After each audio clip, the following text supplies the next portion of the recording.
Bonjour à tous, donc aujourd'hui nous sommes partis avec François Couty qui fait partie de la direction économie de proximité et tourisme de la CASA à la rencontre de Roxana Murat qui est conseillère transmission reprise à la CCI Nice-Côte d'Azur. Donc nous sommes avec toi aujourd'hui pour parler de la reprise. Alors c'est une alternative à la création, mais est-ce que tu pourrais nous décrire les avantages justement d'une reprise d'entreprise par rapport à une création pure ?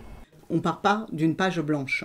On reprend quelque chose qui existe déjà, donc on reprend souvent un nom, une enseigne, une clientèle, même des contrats, du matériel, un emplacement, des salariés, et on a directement un chiffre d'affaires. Et on peut aussi avoir directement un revenu immédiat parce que le cédant se rémunérait si l'entreprise était rentable. Et puis, très souvent, c'est aussi plus facile d'avoir un financement auprès des banques. D'accord, ça les rassure parce que justement il y a Ça une les antériorité. rassure, il y a une antériorité. Alors bien sûr, ça va dépendre de la rentabilité de l'entreprise qu'on va reprendre, mais en effet, si c'est une entreprise qui fonctionnait bien, les banques vont suivre plus facilement que sur un projet de création où tout est à créer. Alors des fois on rencontre des futurs chefs d'entreprise, des repreneurs, qui n'ont aucune connaissance dans le métier de l'entreprise qu'ils souhaitent racheter. Est-ce que ça pose problème ou pas ? Ce que le banquier va regarder, c'est ce que nous on appelle dans notre jargon l'adéquation homme-projet. Donc c'est de voir un peu quelles sont les compétences du repreneur par rapport à ses expériences passées, pas forcément d'avoir déjà travaillé dans ce type d'entreprise. Et donc ça va être vraiment important. Ça va aider aussi le repreneur à choisir l'entreprise qu'il va reprendre. Parce qu'il doit faire un petit bilan de ses compétences, de ses envies, de ses appétences. Et en fonction des deux, il va peut-être se former, si besoin est, pour que cette adéquation homme-projet fonctionne. Ça va être vraiment un point primordial pour le banquier. Quelqu'un qui aime faire à manger pour sa famille, c'est pas la même chose que tenir un restaurant. S'il n'y a jamais eu de travail dans la restauration, l'adéquation homme-projet va être compliquée. Est-ce que tu peux nous détailler les étapes de la reprise ? On en a un peu parlé déjà, donc définir son projet personnel. Qu'est-ce qu'on a envie de faire, quelles sont les compétences qu'on a et quelles sont les appétences. Parce que vous allez travailler, ce que je dis souvent aux repreneurs, vous allez travailler beaucoup dans l'entreprise, vous êtes parti souvent pour 10 ans, les prêts bancaires sont sur 7 ans, il faut faire quelque chose qui vous plaît. Donc ça, c'est la première partie. Après, il faut trouver l'entreprise à reprendre. Une fois qu'on a trouvé l'entreprise à reprendre, il faut diagnostiquer l'entreprise, quels sont ses points forts et ses points faibles, et comment remédier, et qu'est-ce que moi, en tant que repreneur, je vais apporter à l'entreprise à reprendre pour la développer, parce que mon objectif, quand même, c'est de la développer. Je vais évaluer l'entreprise parce que le cédant, il va demander un prix, mais est-ce que ce prix-là est le bon prix ? Donc je vais me faire accompagner d'un expert comptable pour évaluer l'entreprise à reprendre. Une fois que je leur aurai fait cette évaluation, peut-être que je vais devoir négocier parce que le prix que j'aurai trouvé ne sera peut-être pas forcément en adéquation avec le prix demandé par le cédant. Puis après, on passe au montage juridique de l'entreprise, le plan de reprise, donc travailler son business plan, et puis donc le plan de reprise, le business plan pour, à un moment donné, recherche de financement. C'est rare, mais je ne vais pas voir mon banquier avec les 3 derniers bilans de l'entreprise et dire « est-ce que vous me financez ?»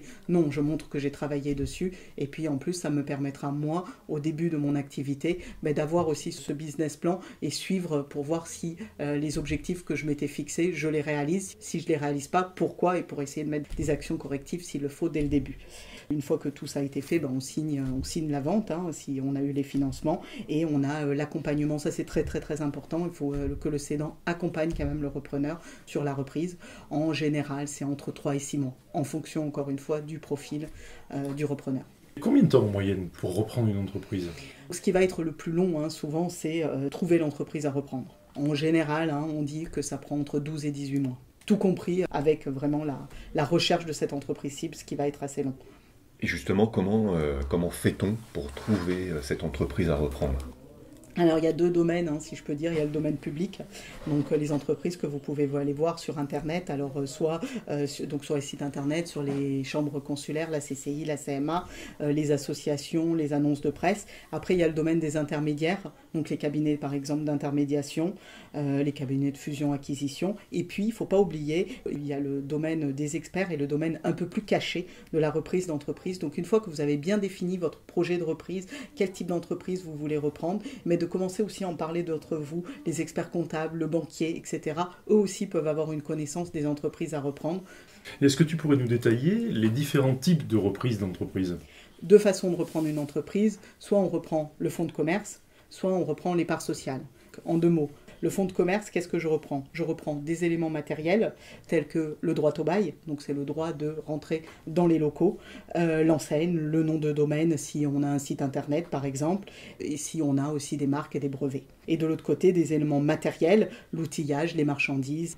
Sur le fond, il faut voir aussi globalement. C'est pas parce que ça coûte 100 000 euros qu'on a besoin de débourser 100 000 euros. On a 100 000 euros plus le stock, plus la trésorerie de départ. Ce qu'il ne faut pas oublier, il faut globaliser. Donc ça peut par exemple faire un projet qui sera plus des travaux, s'il y a des travaux à faire dans l'entreprise qu'on a envie de reprendre ou des investissements. Mais sur un projet de 100 000 euros de fonds, on peut être peut-être à un projet global de 200 000 euros.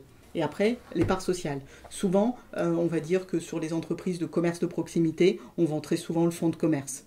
Sur les entreprises, les plutôt PME, et des entreprises qui ont des contrats, qui ont aussi des marchés avec les collectivités, on part surtout souvent sur les parts sociales. Donc les parts sociales, ça va être le fonds de commerce, plus l'actif et le passif de l'entreprise.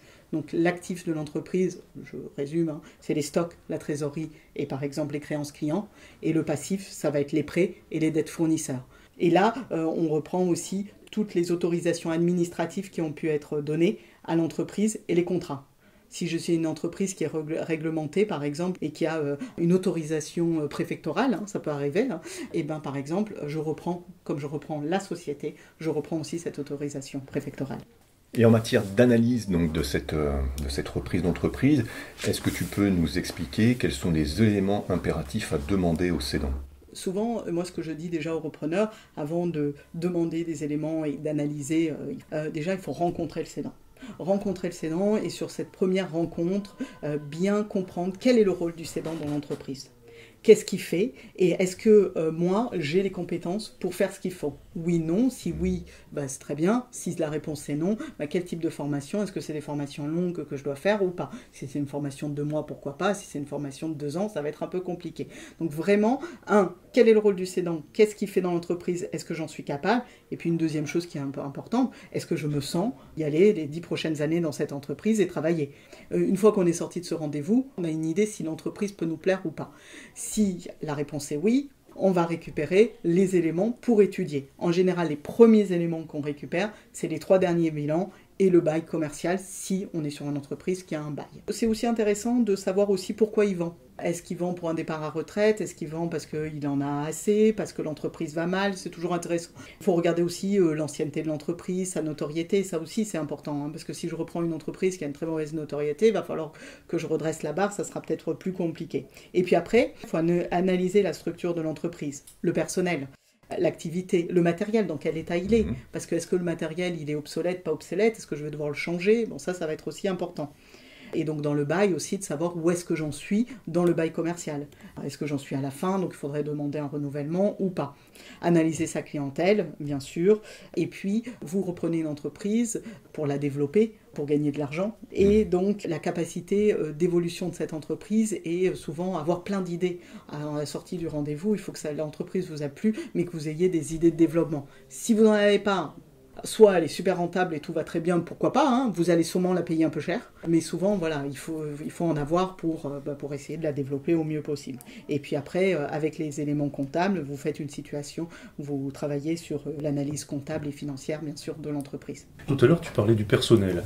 Est-ce qu'il y a une obligation pour le repreneur de reprendre tous les salariés du cédant ?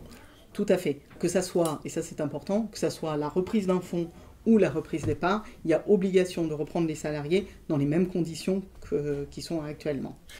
Entourez-vous de conseils.